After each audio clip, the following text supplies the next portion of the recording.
Mr Beezy. Oh, my real name? Yeah, Spola. It's a Nigerian name.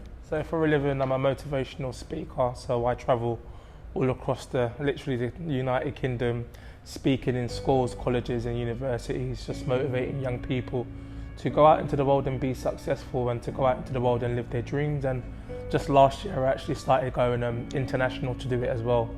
So in my career especially, one of my biggest challenges was, in the beginning, I did a lot of traveling. So, I could literally spend a week away from home. One day I could be in Manchester, then from Manchester I'd go to Birmingham, and then from Birmingham I'd go to Liverpool, and then from Liverpool I could end up in Wales, and then Milton Keynes, like, you name it. I've been to so many cities within the UK. I think with motivational speaking, if I'm being very honest, I didn't choose it, it kind of chose me.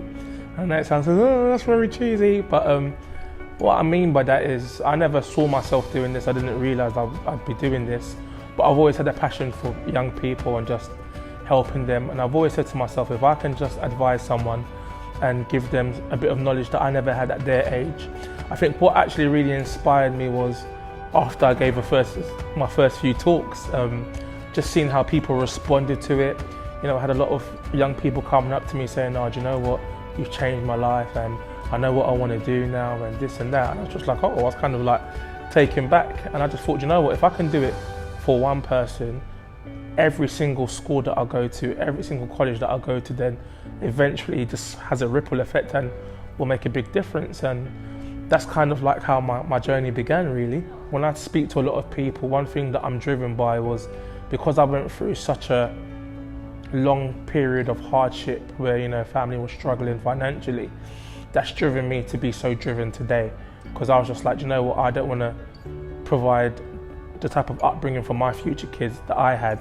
So that's one of the things that motivates me, one of my whys. Loved school, but I did not love the academic side of it. So in terms of school, yes, I had fun with my friends and I was good at football.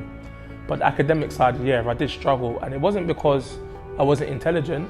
I struggled literally because I didn't apply myself. The biggest obstacle I had to overcome was myself.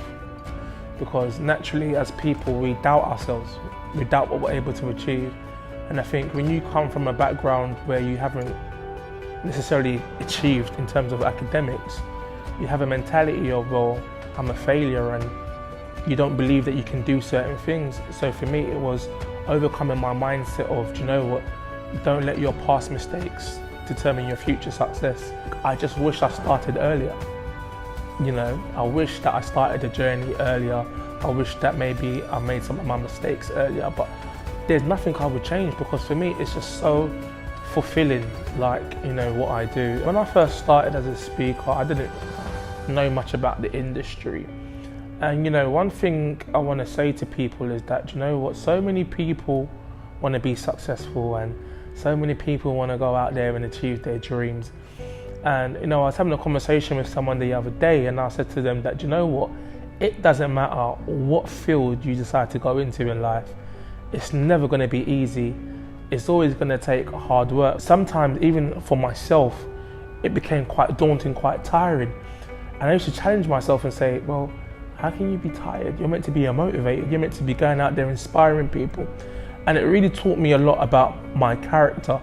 And I would say, as a speaker, one thing I've learned is to live what you preach. Wake up for the shake up, baby.